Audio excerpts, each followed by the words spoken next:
வீடியோவில் எம்ட்ராக் ஹெச்டிஎம் கிட்ட பார்த்தா பார்க்க போகிறோம். ஸ்டார்டிங் அந்த கிட் 10,000க்கு மேலே 99% ஐடிக்கு மட்டுங்கிற மாதிரி இருந்தது. பட் இப்போ எல்லா ரேஞ்ச் ஐடிக்குமே வர மாதிரி போட்டிருக்காங்க. இந்த வீடியோவில் இந்த கிட்ட எப்படி ஓப்பன் பண்ணுவாங்கிறத தான் பார்க்க போகிறோம். மோஸ்ட் ஆஃப் இந்த கிட்ட எப்படி ஓப்பன் பண்ணுங்கிறது தெரியல. மேபி இந்த வீடியோ உங்களுக்கு ஹெல்ப் பண்ணலாம். ஸோ இந்த கிட்ட பற்றி பார்க்கறதுக்கு முதல் உங்களுக்கு எம்ட்ராக் ஒர்க் பண்ணி எக்ஸ்பென்ஸ் இருக்கா இல்லையா இருந்துன்னா $7 மேலே அடிக்கிற ஒவ்வொரு டாலருக்கும் உங்களுக்கு டாலருக்கு $55 வேணும்னு நினச்சிங்கன்னா டிஸ்பிளே ஸ்க்ரீனில் தெரிஞ்ச நம்பர் காம்பி வாங்கிக்கலாம். எங்கள் 2 ஐடி அண்ட் ஓன் ஐடி ரெண்டுமே அவைலபிள் தான். ஸோ உங்களுக்கு எக்ஸ்பீரியன்ஸ் இருக்குன்னா கான்டெக்ட் பண்ணி வாங்கிடுங்க. அண்ட் எம்ட்ராக்ல ஒர்க் அப்டேட்ஸ் மெயினான ஒர்க்கு மட்டும் வேணும்னா டெலகிராம் லிங்க்கும் கீழே இருக்குது, ஜாயின் பண்ணிக்கிடுங்க. இப்போ ஹிட்டுக்கு வரலாம். நார்மலாக இந்த ஹிட்டை நீங்கள் அக்செப்ட் பண்ணிங்கன்னா அக்செப்ட் பண்ணி ஒரு 5 10 செகண்டுக்குள்ளே உங்களுக்கு இந்த எரர் வரும். உங்களோட டிவைஸ் கெப்பாசிட்டி வந்து ஹெச்டிஆர் இல்லைங்கிற மாதிரி. இது வந்து நார்மல் தான். பட் மோஸ்ட் ஆஃப் த டிவைஸில் வந்து ஹெச்டிஆர் வந்து ஆஃபில் தான் இருக்கும்.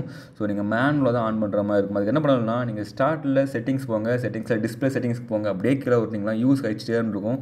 அது ஆஃபில் இருந்து ஆன் பண்ணுங்கள். உங்கள் சிஸ்டத்தில் இந்த சப்போர்ட் இருந்துன்னா இந்த ஹிட்டை உங்களால் பண்ண முடியும். அப்படி இல்லைன்னா இந்த ஹிட்டை உங்களால் பண்ண முடியாது.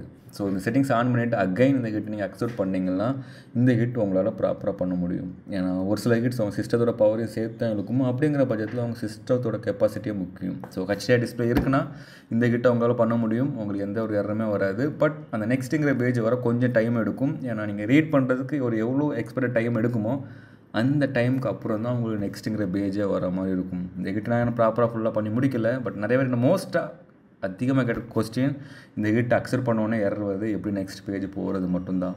ஸோ இந்த வீடியோ ஹெல்ப்ஃபுல்லாக இருக்குன்னு நினைக்கிறேன். இருந்தால் லைக் பண்ணி சப்ஸ்கிரைப் பண்ணுங்கள். ஐடி வேணும்னா கான்டெக்ட் பண்ணி வாங்கிடுங்க.